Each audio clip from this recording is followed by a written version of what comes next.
수요예배 나오신 여러분을 주님의 이름으로 환영하고 축복합니다. 우리 옆에 계신 분들, 앞뒤에 계신 분들과 인사 한번 나눠볼까요? 오늘 하루도 수고 많으셨습니다.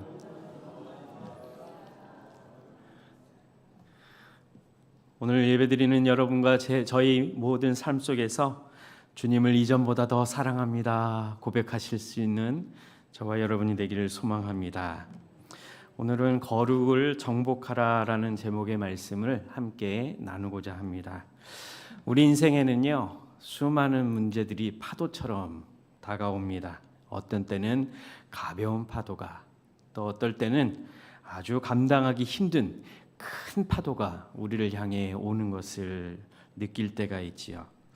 이런 파도 같은 문제가 오게 되면요, 과연 무엇부터 해결해야 할지 잘 모르기 때문에 우왕좌왕할 때가 많이 있습니다. 그리고 또 하나의 문제를 해결하고 나면 이게 마지막인 것처럼 생각되어지지만 또 다른 문제가 생겨나는 것이 저와 여러분의 인생이 아닐까 생각해 봅니다. 그래서 많은 문제들 가운데 어떤 것을 먼저 해결해야 할지 우선순위를 정하는 것이 가장 중요하지 않을까 생각해 봅니다. 가장 핵심적이고 근본적으로 해결해야 될 문제가 무엇인지, 그리고 이것들을 해결해야 하기 위한 지혜가 우리에게 필요하다라는 것을 느낍니다. 오늘 본문에서 출애굽하여 나온 이스라엘 백성들은 이제 막 요단강을 건넜고 가나안 땅에 들어와 있습니다. 그리고 그들은 길갈이라는 지역에서 야영을 하였고 이제 본격적으로 일어날 수밖에 없는 가나안 정복 전쟁을 눈앞에 두고 있는 시기였습니다. 그들 앞에는 드넓은 땅이 눈앞에 펼쳐졌고 수많은 성읍들이 눈에 들어오기 시작했습니다. 그리고 지금 이스라엘 백성들의 눈앞에는 여리고성이라는 거대한 성이 눈앞에 버티고 있는 상황이었습니다. 이스라엘이 이 상황 가운데 제일 먼저 해야 할 것이 무엇이었을까요? 여리고성을 점령하기 위해서 무엇을 해야 했을까요? 우선순위가 무엇이었을까요? 바로 이스라엘 군대는 전투를 준비했어야만 했습니다. 어떻게 공격할 것인지, 그리고 여리고를 어떤 방법으로 무너뜨릴 것인지, 그리고 이스라엘 군대의 선봉을 누가 어떤 장수가 맡을 것인지 구체적으로 그리고 세밀한 계획들을 세워야 하는 것이 맞습니다. 그런데 오늘 하나님은 이스라엘 백성들을 향해 칼을 들어라, 적을 향해 돌진해라 라는 명령 대신에 할례를 행해라 라고 말씀하셨습니다. 이것은 마치 아무도 예상하지 못한 참으로 기가 막힌 명령이 아닐까 생각해 봅니다. 전쟁을 앞두고 있는 이스라엘 백성들을 향해 몇 명은 칼을 들고 몇 명은 더 강한 무기를 들고 가나안을 쳐라라고 정복해라라고 말씀하는 것도 가장 중요한 그러한 말씀이었을 것이라 생각되는데, 오늘 하나님께서는 이스라엘 백성들을 향해 무엇을 행하라고요? 할례를 행하라고 말씀하십니다.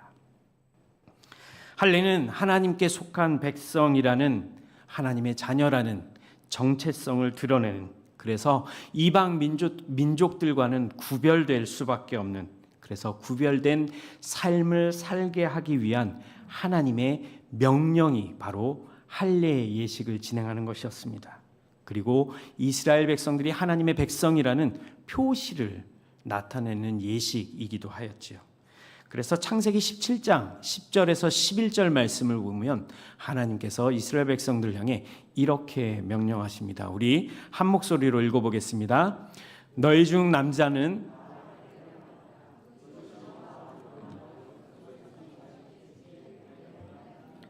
너희는 포피를 베어라. 이것이 나와 너희 사이의 언약의 표징이니라. 아멘. 오늘 본문에서 하나님의 명령은 전시에 필요한 모든 물건들, 무기들을 준비하기에도 부족한 시간이었음에도 불구하고 하나님께서는 그것들을 준비해라라는 명령이 아닌 할례를 행하는 것, 할례를 행하는 것은 마치 전시를 앞두고 있는 군사들에게 자살 행위와도 같은 그런 일이었습니다. 전쟁을 포기하는 것과 같은 그런 예식이었던 것이지요.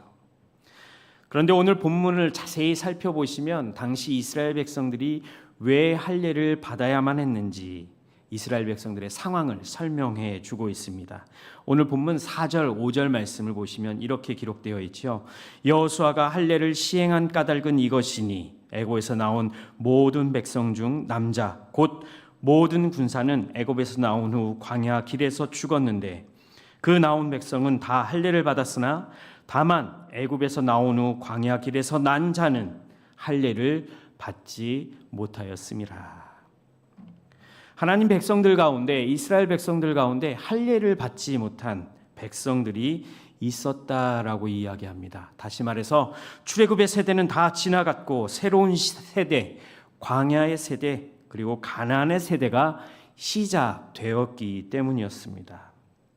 광야 길을 걸으며 죽어간 출애굽의 세대는 애굽에서 할례를 이미 받고 출애굽 여정을 시작하였지만 광야에서 태어난 백성들은 할례를 받지 못하였기 때문이었다. 할례를 시행하지 못한 이유는 길에서 할례 예식을 진행할 수 없었기 때문이라고 오늘 본문 말씀을 기록하고 있습니다.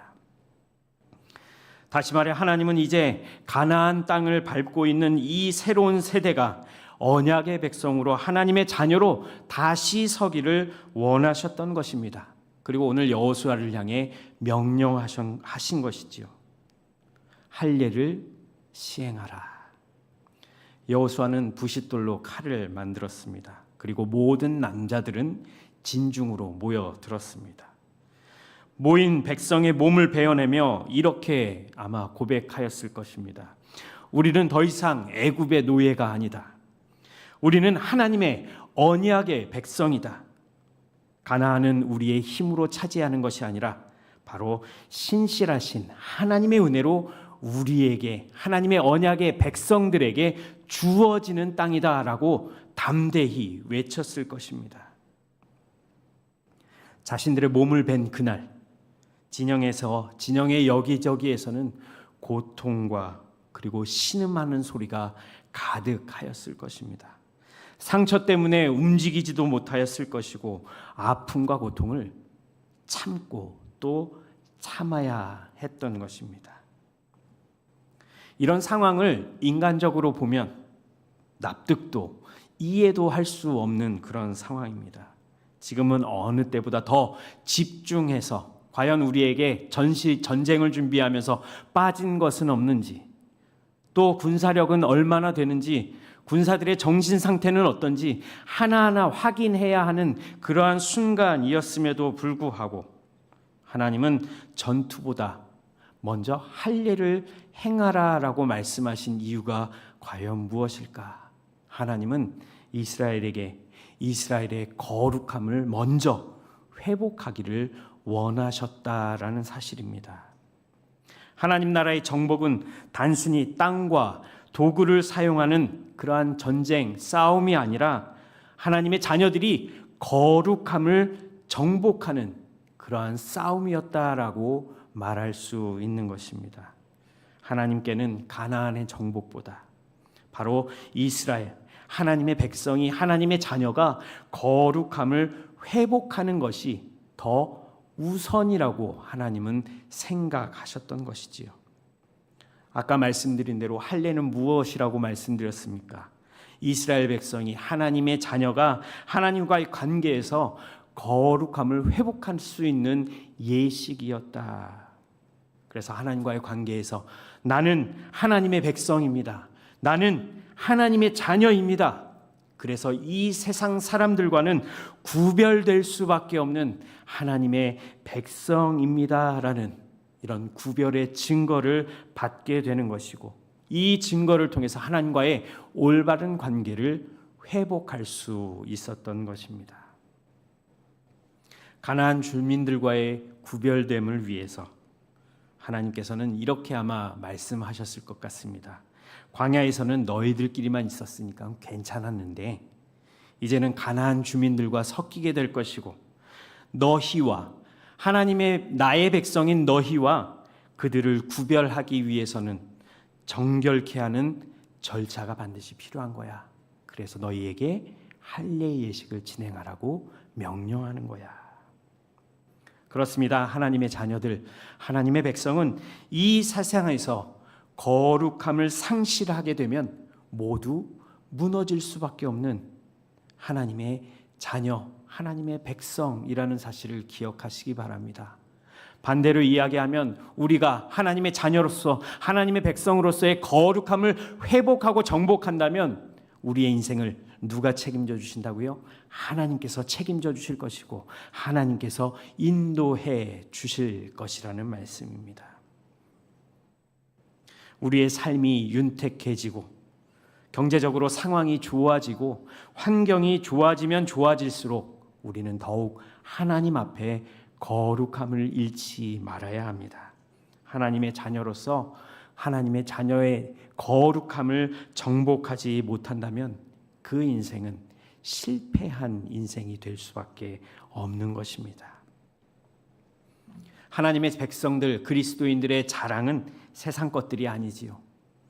오직 자랑할 것은 하나님 앞에서의 우리의 거룩함을 자랑해야 할 것입니다. 하나님, 내가 하나님 앞에 이렇게 거룩하게 행했지요. 하나님 기억해 주십시오. 하나님 인도해 주십시오. 하나님 책임져 주십시오. 그렇다면 지금 우리가 살고 있는 이 세상 가운데서 그리스도인들과 세상 사람들이 구별되는 거룩함의 기준들은 무엇이 있을까요? 실제로 있었던 이야기를 한번 드리려고 합니다. 1927년 5월에 프로펠러가 하나 달린 단발기를 몰고 대서양을 건넜던 린드버그 대위라는 사람이 있었습니다. 당시 많은 사람들이 대서양 횡단에 도전을 하였지만 대서양 횡단하는 가운데 그들의 목숨을 잃기도 하고 실패하기도 하였지요. 린드버그 대위는 조그만 비행기를 타고 약 33시간 30분이라는 비행 시간을 통해서 대략 5,800km나 되는 거리를 비행해서 미국 뉴욕에서부터 파리 르브르제 공항까지 무사히 도착할 수 있었다고 합니다. 그래서 대서양을 건넌 최초의 비행사 그리고 세계적인 영웅으로 등극하게 되었지요. 얼마 후에 린드버그가 다시 파리를 방문하게 되었다고 합니다. 많은 사람들이 이 영웅을 보기 위해서 많이 몰려들었다고 합니다. 그런데 어느 담배 회사에서 린드버그가 지금 모인 이 기회를 놓치지 않고 우리 회사에 담배를 어떻게 해요? 선전해야 되겠구나. 그러면 아마 담배가 많이 팔릴 것이다 라는 기회로 삼았던 것이죠. 그래서 린드버그를 담당자들이 찾아옵니다. 찾아와서 이렇게 이야기하지요. 선생님, 여기 이 담배 한 개비를 손에 끼시거나 입에만 물고 계셔도 좋습니다. 그리고 포즈 한 번만 잡아주십시오. 우리가 사진 찍는 대가로 제가 우리 회사에서 당신에게 5만 불이라는 돈을 드리겠습니다. 그러자 린드버그는 얼굴 표정 하나 안 바뀌고 이렇게 말했다고 합니다. 선생님, 저는 세례교인입니다. 이들의 대화 내용이 파리 신문에 대서 특필되었고 그 당시 많은 경건한 그리스도인들이 이 이야기를 통해 많은 감동을 받았다라는 예화가 있습니다. 우리나라에서도 이런 경우들이 종종 있었습니다. 초기 선교사님들이 우리 대한민국에 들어와서 조선에 들어와서 금해야 할 것들 6가지를 이야기했다고 합니다. 그것이 바로 무엇이었냐? 술, 담배, 양반제도, 노름, 기생, 그리고 게으름이었다고 합니다. 그래서 기독교인들은 더욱더 술, 담배를 하지 않았다고 이야기합니다. 시간이 지나면서 한국 기독교인들은, 조선의 기독교인들은 정결하다, 정직하다라고 인정받기 시작했다고 합니다. 왜냐하면 교회가 세워진 마을마다 도둑들이 사라졌고요. 그리고 가정이 회복되었고 술집이 사라지는 역사가 실제로 일어났기 때문이라고 교회사는 전달해 주고 있지요. 이는 한국 기독교가 술과 담배를 율법적인 문제로 다룬 것이 아니라 성도가 되었다라는 표시로, 세상 사람들과 구별되었다라는 표시로 적극적으로 표현하기 위해서 술과 담배를 끊었다라고 이해할 수 있는 것입니다. 사실 사회생활하다 보면 술과 담배를 멀리하는 것은 매우 자기 자신에게 불이익을 가져다주는 경우들이 종종 있습니다. 때로는 왕따 취급을 받기도 합니다. 하지만 이런 결과가 무섭다고 하여서 그리스도인됨, 구별됨을 포기하면 안 되는 것이지요. 구별된 삶을, 거룩한 삶을 끝까지 지켜나갈 수 있는 것. 그 이유는 무엇입니까? 바로 우리를 인도해 주시고 우리를 책임져 주시는 살아계신 하나님이 계시기 때문입니다. 길갈에서 이스라엘 백성들을 향해 할례를 명령하셨던 하나님께서 오늘 저와 여러분, 이 시대를 살아가는 하나님의 자녀들에게 요구하시는 것이 무엇이냐? 오늘 말씀을 통해서 우리의 거룩함을 너희는 잊지 말아야 한다라고 경고하시고 명령하시는 말씀이 오늘 본문의 말씀인 것입니다. 정결한 삶, 깨끗한 삶, 구별된 하나님의 백성의 삶이 바로 이 거룩함, 회복하는, 거룩함을 정복하는 삶인 것을 믿으시기 바랍니다. 그러면 이스라엘 백성들은 어떤 거룩함을 정복하게 되었을 때 하나님께서 어떤 복을 주셨는가? 오늘 본문 9절 말씀을 우리 다 같이 한 목소리로 읽어보겠습니다. 9절 말씀입니다. 여호와께서 여호수아에게 이르시되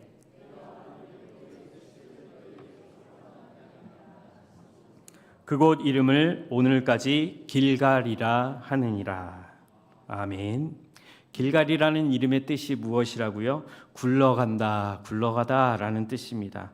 하나님께서 이스라엘 백성들이 당했던, 그들이 가졌던 애굽의 수치, 즉 노예의 신분, 실패했던 그들의 과거, 불순종의 흔적들을 모두 하나님께서 어떻게 해요?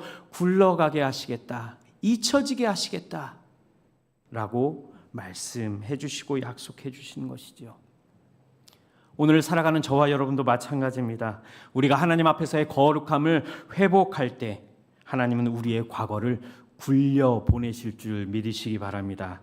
죄의 굴레에 빠졌던, 수치심에 가득했던, 그리고 세상에 우리가 견딜 수 없도록 지탱할 수 없는 무거운 굴레, 멍에가 떠나가게 하실 것이고, 하나님은 하나님의 군대로, 하나님의 백성으로 우리를 반드시 든든하게 서게 하여 주실 것입니다. 우리가 거룩함을 회복하면 여호와 하나님께서 우리가 경험한 수치를 다 사라지게 해 주실 것입니다. 여러분의 영적 길갈은 어디십니까? 마음의 할례를 행하는 장소는 어디십니까? 영혼의 할례를 행하는 장소는 어디십니까? 혹시 지금까지도 마음의 할례 예식을 진행할 수 없었던 영적인 길갈을 찾지 못했다면 오늘 저녁 이 시간 이후에 마음의 할례, 영적인 할례를 공급받을 수 있는 그런 여러분만의 영적인 길갈을 찾으시는 은혜가 있기를 소망합니다. 하나님은 하나님의 백성들 모두가 거룩해지기를 원하시는 하나님이십니다. 불신앙이나 죄악으로부터 하나님과의 관계가 끊어지지 않도록 하나님은 계속해서 저와 여러분과 사이에서 관계를 지속시켜 나가기를 원하시는 하나님이십니다. 이 은혜와 복을 받기 위해서, 누리기 위해서는 오직 하나님께만 집중해야 하는 것입니다. 여러분이 가지고 있는 문제들, 또 죄의 수치심, 욕심, 이런 것 때문에 힘들어하지 마십시오. 가장 먼저 우리가 고민해야 될 문제는 우리가 가지고 있는 우리의 삶의 문제가 아니라 어떻게 하면 우리가 영적으로 하나님 앞에 거룩함을 회복할 수 있느냐, 거룩함을 정복할 수 있느냐라는 것입니다. 거룩함을 회복하시는 것이 바로 영적 축복의 지름길이라는 사실을 기억하시기 바랍니다. 그래서 오늘 이 시간 이후부터 거룩하심을 회복하심으로 우리 인생을 정복하시고 또한 영원한 생명까지 정복하셔서 이 시대에 하나님께서 인도해 주시는, 하나님께서 함께해 주시는 승리의 주인공이 되시길 주님의 이름으로 간절히 축복합니다. 기도하시겠습니다.